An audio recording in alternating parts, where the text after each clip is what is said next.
কিয়ামতের দিন দেখা যাবে কত কাফের, কত মুরতাদ মুসলমানদের ঘরে ঘরে ছিল। কিয়ামতের দিন যখন আল্লাহ পাক কাতারে দাঁড় করাবে তখন দেখা যাবে। বিষয়টা জটিল কিনা? এটা এই জমানাটা রাসূলুল্লাহ সাল্লাল্লাহু আলাইহি সাল্লাম দাজ্জালের জমানা হিসেবে চিহ্নিত করেছেন। এই জমানাটা অনেকে বলে এইটা দাজ্জাল হচ্ছে আধুনিক, যে এটা দাজ্জালের ফিতনা না, এটা ভুল।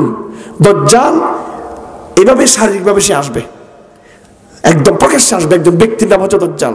কেউ কেউ বলতে চায়, মুসলিম বুদ্ধিজীবীদের মধ্যে কেউ কেউ, দাজ্জাল সভ্যতার নাম, একটা সিভিলাইজেশন হচ্ছে দাজ্জাল। না, এরকম হাদিসে বলা হয়নি। দাজ্জালকে ফিজিক্যাল একটা তার রূপ আছে, একজন ব্যক্তি সে দাজ্জাল হিসেবে আসবে, এবং তার মধ্যে প্রচন্ড আধ্যাত্মিক শক্তি, মানে তার মধ্যে প্রচন্ড আল্লাহ প্রদত্ত শয়তানি কিছু গায়বী শক্তি তার মধ্যে থাকবে। এর আগে দাজ্জালের সিমটম শুরু হবে। এই জমানা হলো দাজ্জালের সিমটমের জমানা। কারণ দাজ্জাল আসার আগে আগে মানুষ ইমানের পরীক্ষা পড়ে যাবে। আর দাজ্জাল আসবে কোত্থেকে? হিন্দু বংশ থেকে, বুদ্ধ থেকে, খ্রিস্টান থেকে? কোত্থেকে আসবে দাজ্জাল? মুসলমানদের ভিতর থেকে আসবে, ইহুদিদের ভিতর থেকে। দাজ্জাল কোত্থেকে আসবে? যদি এবার আসেন একটা থেকে একটা কথা বুঝার চেষ্টা করি। দাজ্জাল ইহুদিদের ভিতর থেকে আসবে। আর এই আধুনিক সভ্যতার জন্ম দিছে কারা?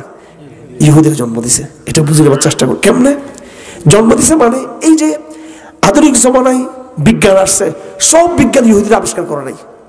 আধুনিক জমানায় দার্শনিকদের জন্ম হয়েছে অনেকের, এই সব দার্শনিককে ইহুদিরা জন্ম দেয় নাই। আধুনিক জমানায় অনেক লেখকদের জন্ম হয়েছে, সব লেখকদেরকে ইহুদিরা জন্ম দেয় নাই।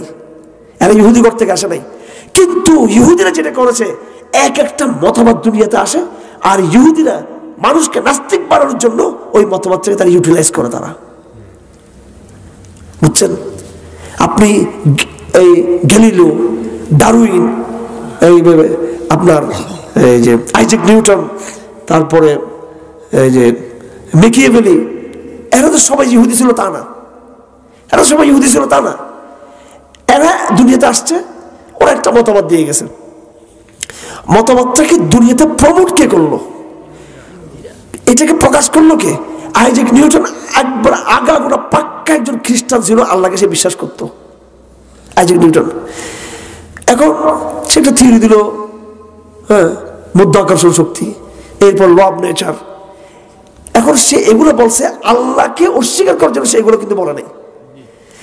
ইহুদিরা এখন সেটাকে ব্যবহার করলো, আমাদের সিলেবাসটা তৈরি করে দিল সুন্দরভাবে। হ্যাঁ, ঢাকা বিশ্ববিদ্যালয়ের সিলেবাসটা তৈরি করে দিল। এগুলো নকল সিলেবাস, এগুলো পাশ্চাত্যে আগে তৈরি হয়েছে। এটা ওখানে তৈরি হয়েছে ওই ফান্টা কোকা কোলার মতো। ওখানে যেটা অরিজিনাল, যেটা পেপসি যেটা আছে, ওইটার নকলটা হচ্ছে এই দেশে।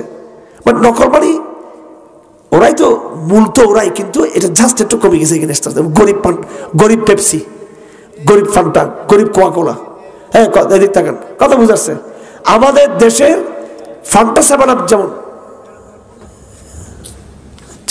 আচ্ছা এদিকে লক্ষ্য রাখে, ওর কাজও করুক। তো ইহুদিদের চক্রান্ত ছিল মানবতার বিরুদ্ধে, এটাই চক্রান্ত। তো এই মানব জাতির ধ্বংসের পিছনে কারিগর হচ্ছে ইহুদিরা। এরা বিভিন্ন সময় এইভাবে, আমি আধুনিক জমানার কথা বলতেছিলাম যে কিভাবে আধুনিক জমানার মধ্যে পথভ্রষ্টতা আসলো, কিভাবে মুনাফিক প্রজন্ম তৈরি হলো, এটা বুঝাচ্ছিলাম আমি। আমার কথাগুলো বাইসিয়ালি একটু শুনতে হবে আপনাদেরকে। আমি কথা শেষ করে দিচ্ছি, খুব দ্রুত শেষ করে দিচ্ছি। আমি গবেষণা করে পেলাম যে বর্তমান মুসলিম উম্মার যে হালত, এটা হচ্ছে নেফাকের হালত। একটা মুনাফিক প্রজন্ম গড়ে উঠছে, বিশাল এক মুনাফিক জনগোষ্ঠী গড়ে উঠছে, মুনাফিকিন। এই মুনাফিকুন তৈরি হওয়ার পিছনে ইহুদিদের চক্রান্ত আছে। কাদের চক্রান্ত আছে? ইহুদিদের চক্রান্ত আছে। এবং এই মুনাফিকুন যে তৈরি হবে, এই জন্য আল্লাহ পাক সুবহানাহু ওয়া তাআলা আমাদেরকে সাবধান করে দিয়েছেন। ইহুদিদের কথা বলে, খ্রিস্টানদের কথা বলে, আর রাসূলুল্লাহ সাল্লাল্লাহু আলাইহি ওয়াসাল্লাম বিভিন্ন হাদিস সাবধান করেছেন যে তোমরা এদের মতো মুনাফিক না হও। তো কিভাবে ইহুদিরা আমাদেরকে মুনাফিক বানালো, যেটাকে আমরা কোরআনের ভাষায় মুনাফিক বলতেছি, এটি হচ্ছে আধুনিক ভাষায় সেকুলার মুসলমান। মুনাফিক মুসলমান মানে সেকুলার মুসলমান, মুনাফিক মুসলমান মানে জাতীয়তাবাদী মুসলমান, মুনাফিক মুসলমান মানে লিবারেল মুসলমান, মুনাফিক মুসলমান মানে হিউম্যানিস্ট মুসলিম। কথা ঠিক না বেঠিক? এটা মুনাফিকের আরেক নাম এগুলো। আল্লাহু আকবার। এমন ভাবে এই জাহেলিয়াতের শিক্ষা ব্যবস্থা যখন ব্যাপকভাবে আমাদের দেশে ছড়িয়ে গেল, ওখান থেকে বিরাট এক নাস্তিক প্রজন্ম তৈরি হয়ে আসলো।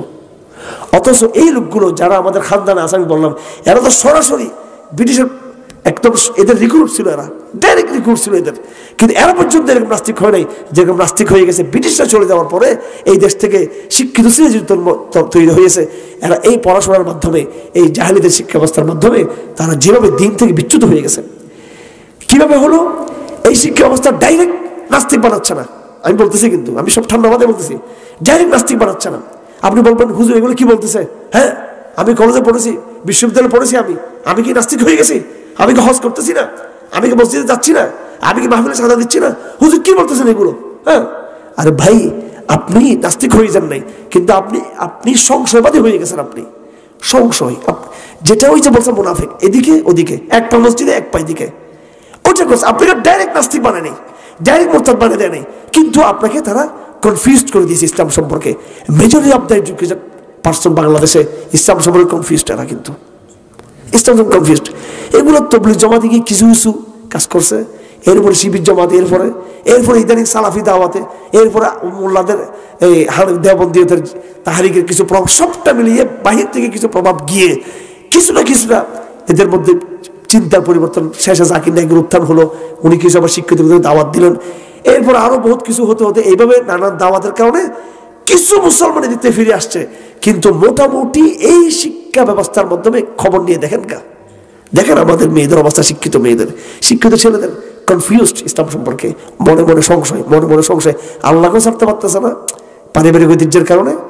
আবার কোরআনটা মনে হয় এখানে ইকোনমির, রাজনীতির আর ইতিহাসের মূল বয়ানটা করা যাবে, এটা মানে জাস্ট একটা সন্দেহ, সংশয় আছে না? গণহারে নাকি এটা কি ছোট্ট নাকি গণহারে? এটা গণহারে এটা বলে না, এটা বলতেছে না যে, কিন্তু সংশয়বাদী, এই সংশয়বাদী প্রজন্মের মধ্যে কিছু লোক স্পর্ধা দেখিয়ে ডাইরেক্ট নাস্তিক হয়ে গেল। আজকে এই রাষ্ট্র, মুসলিম লীগ কোত্থেকে এখান থেকে বের হয়ে আসছে, আওয়ামী লীগ এখান থেকে বের হয়েছে, বিএনপি এখান থেকে বের হয়েছে, আমাদের প্রশাসন এখান থেকে বের হয়েছে, আমাদের সুশীলরা এখান থেকে বের হয়েছে। তো এই যে এইভাবে একটা জাহেলিয়াতের এইভাবে একটা জরায়ু তৈরি করা হয়েছে, যেখান থেকে এইভাবে অটো জাহেলিয়াত তৈরি হচ্ছে। এটা আমি আবারও বলছি, আপনাকে একেবারে এক চান্সে, এক মানে কি বলে, এক উদ্যোগেই আপনাকে নাস্তিক বানাচ্ছে না, আপনাকে কি বানিয়ে দিচ্ছে? হ্যাঁ, ধাপে ধাপে আপনাকে তারা কনফিউজ বানিয়ে ফেলতেছে।